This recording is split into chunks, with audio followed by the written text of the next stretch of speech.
আপনার জন্মকুষ্ঠিতে মানে বার্থ চার্টে যদি দেখেন যে ভেনাস এবং স্যাটার্ন একই ঘরে বসে আছে অথবা কনজাংশানে আছে, তাহলে আপনি কীরকম ফলাফল পাবেন। না, ভেনাস হলো শুক্র গ্রহ, স্যাটার্ন হলো শনি গ্রহ। এই শুক্র গ্রহ এবং শনি গ্রহ যদি আপনার জন্মছকে একই রাশিতে, সেটা আপনার 12টা রাশির মধ্যে যে কোনো একটা রাশিতে যদি একই ঘরে দুজনে বসে থাকে, তাহলে আপনি কেমন ফল পেতে পারেন। না, আমরা জানি ভেনাস হচ্ছে আমাদের লাক্সারি, অর্থ, যে কোনো বৈভব সেগুলো প্রদান করে। যার ভেনাস ভালো মানে তার লাক্সারি জীবনযাপন যাবে, এটা বলা হয়ে থাকে।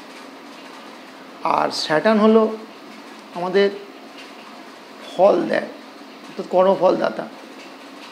অর্থাৎ এই ভেনাস এবং স্যাটার্ন যদি আপনার জন্মকুষ্ঠিতে এই 12টা ঘরের মধ্যে যে কোনো একটা ঘরে যদি একসঙ্গে বসে থাকে, তাহলে আপনি অবশ্যই জানবেন আপনি প্রচুর টাকা আপনার থাকবে বা আপনি প্রচুর টাকার মালিক হবেন, বা যদি নাও থাকে পরবর্তীকালে আপনার প্রচুর টাকা যে কোনো জায়গা থেকে আপনি পাবেন।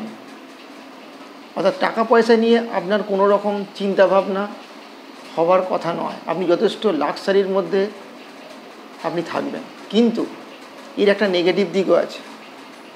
ভেনাস এবং স্যাটার্ন যদি আপনার একই রাশিতে একটা ঘরে যদি থেকে থাকে, তাহলে আপনি অবশ্যই জানবেন এই দুটো গ্রহের কনজাংশান আপনার বৈবাহিক লাইফকে পুরোপুরি শেষ করে দেয়।